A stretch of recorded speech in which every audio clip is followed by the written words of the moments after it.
when you think of it as digital gold, then it should replace gold. Gold's worth $10 trillion, and that takes Bitcoin to 500,000. But when you think of it as digital property, like replacing buildings and land and other long storeholds of wealth, then, you're up by a factor of 20 or 30 from there. I mean, it should not be. It's much better than digital gold because I can move Bitcoin at the speed of light and I can program it to 1 million transactions an hour on an iPhone or a website. You can't do that with gold. So it's got more utility than gold, which means it's probably worth 20 or 30 trillion if it just replaces the gold. But instead of buying the Fontainebleau Hotel, which is a nice hotel, worth whatever billions in Miami Beach, instead of buying that, instead of buying the equivalent amount of Bitcoin, if you bought the Bitcoin, you can move that to any city in the world every hour of the day, compose it, decompose it, recompose it, dematerialize it. And, when there's a nasty tax on it, you can just move yourself to a different jurisdiction where there's a better tax treatment. And if you think of it like that, then it's a multi-hundred trillion dollar asset class. So at 10 trillion, it's 500,000. At 100 trillion, it's 5 million. So I think, we're marching toward $10 trillion, which is, $10 million a coin, which is why Bitcoin enthusiasts see it's just a very great long-term store of value. And it's a great investment idea because it meets the needs of 8 billion people.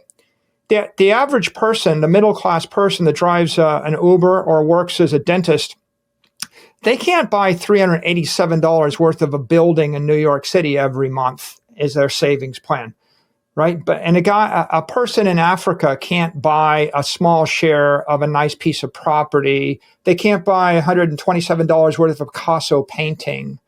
So Bitcoin offers property rights at any scale, any amount of money, anybody in the world. And you don't have to worry about, will people like Picassos? Will they still want buildings in Vegas or New York? Will some politician tax it away from me? Well, can I take it through an airport?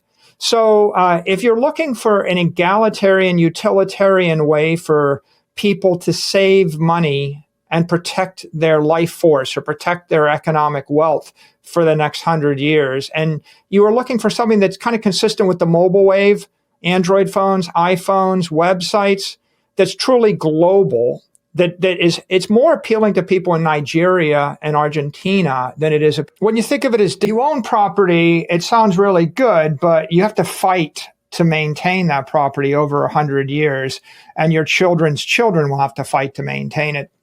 So if I took $1 million of economic value in 100 years ago and I held it in dollars, the U.S. dollar is expanding about 7% a year for the past 100 years.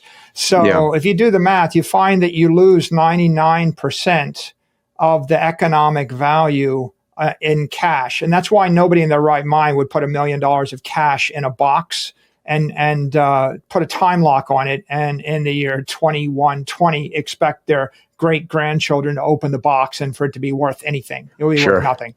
Sure. If I put $1 million of gold in a box, 100 years from now, the challenge is, will the bank or the government seize the gold? Pretty much every country on earth stole everybody's gold over the last 100 years. If you had it in Germany, it got stolen multiple times. The British, the French, the Japanese, the Russians, even the Americans stole everybody's gold. So, and if it didn't get stolen, that's what we call counterparty risk, seizure, confiscation.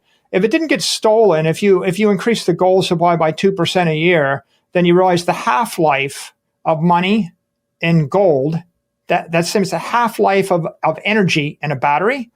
The half-life of money in gold is 35 years. Which, by the way, we increase it by 2% because we're mining new gold every year, right? It isn't a limited fixed amount. You can't stop the gold miners from mining gold. So ultimately, the economic energy stored in the container of gold is dissipating at 2 to 3% a year, which means you're going to cut it in half once, twice, 3 times. right? So you're going to be down to 12.5% of what you had, even if it doesn't get seized. So when you think about these things, you realize that gold doesn't really hold economic energy great. It just happens to be the best portable, non-sovereign way to move energy around. And portable is I'm not going to pick up a ton of gold and move it someplace. Yeah, it's semi-portable. You couldn't move $1 million of gold through an airport, but it's more portable than a building, right? You're not moving your building out of LA ever, right? So you've got this conundrum, which is things that hold their value for a long time, like soccer teams or football teams, maybe. Well, they have cultural risk. Will people still want to watch football and soccer in 100 years? And they're not so portable, and they're very political. Then you have things that look straightforward, like owning 1,000 acres of land. But if your enemy takes over as governor of the state, they just pass a property tax and they tax your land away from you. And then the oldest cliche is lost the family farm because we couldn't pay the property taxes. Sure. And by the way, that's an important point, right? Because the value of your land that you own dissipates over time because it's taxed constantly. And it's like, if you had a deed to a piece of land for 100 years, at the end, you don't own the land anymore if you didn't pay your taxes. Yeah, so if you're a rich family in New York City and you have real estate, the reason that you still own it is because you rented it out and you were very competent in the way you manage the politics, the tax, and the rent, and you manage to get more rent than the tax. And then if you do that well, and if you get lucky, then you'll still have the land. But the families that keep their land for hundreds of years and use it to store wealth, and they never have it taxed away or taken away. You know who they are? The dictators, the rulers, the kings, the sovereigns. Yes. Okay, if you own the country, like let's say the Windsors.